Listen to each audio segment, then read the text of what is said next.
Hello, church. Hope you all are doing well. If you have your Bibles, turn to Isaiah chapter 31. Isaiah chapter 31, that'll be our first passage that we look at this evening, morning, wherever you're watching this. Of course, as you're probably aware of as you're watching this video, we are not having services on August 2nd because of the hurricane that's coming up the coast.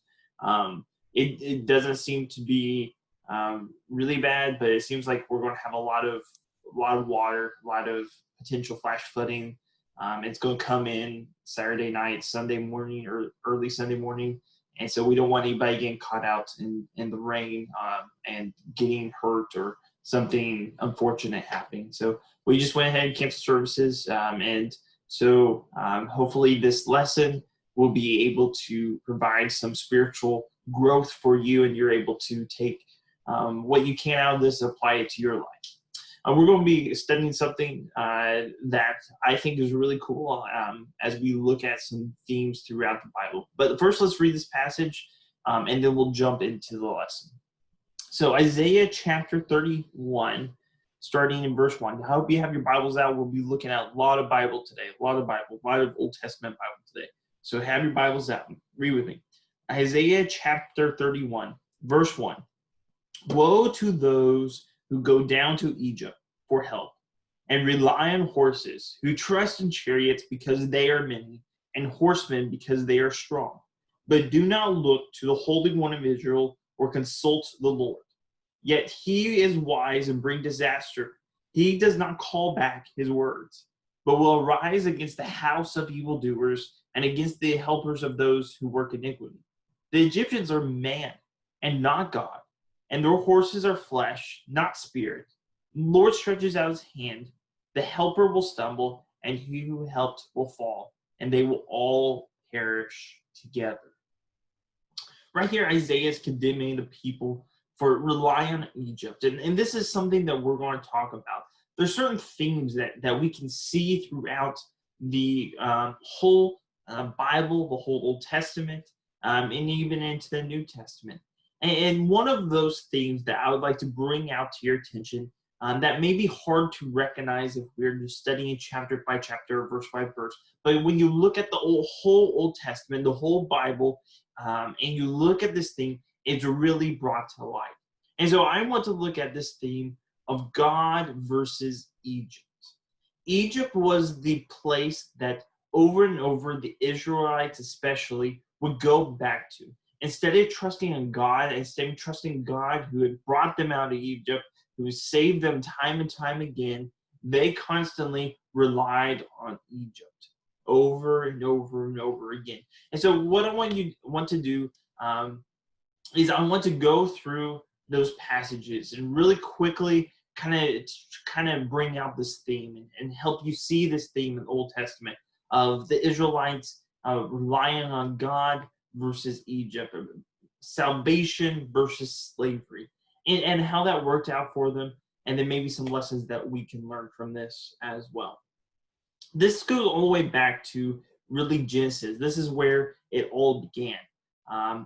This theme of God versus Egypt really began there, and it's not as bad as it will be when it gets to Israel, but it starts with Abraham.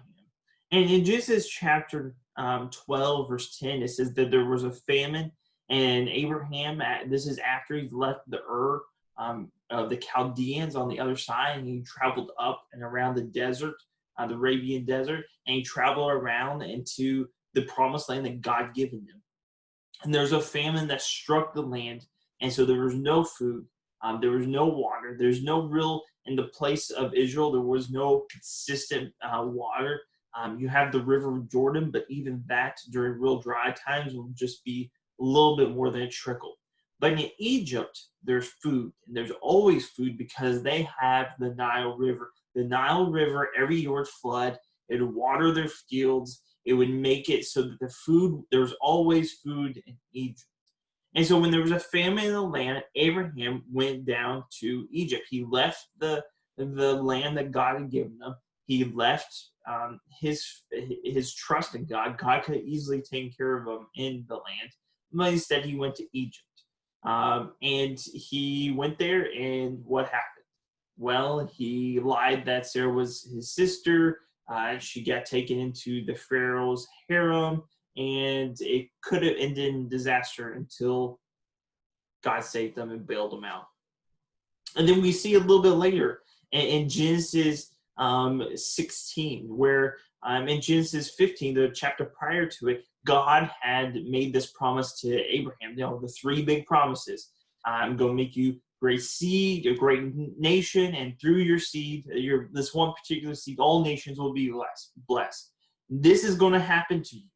And so they're waiting around, they're getting older, and they're getting older.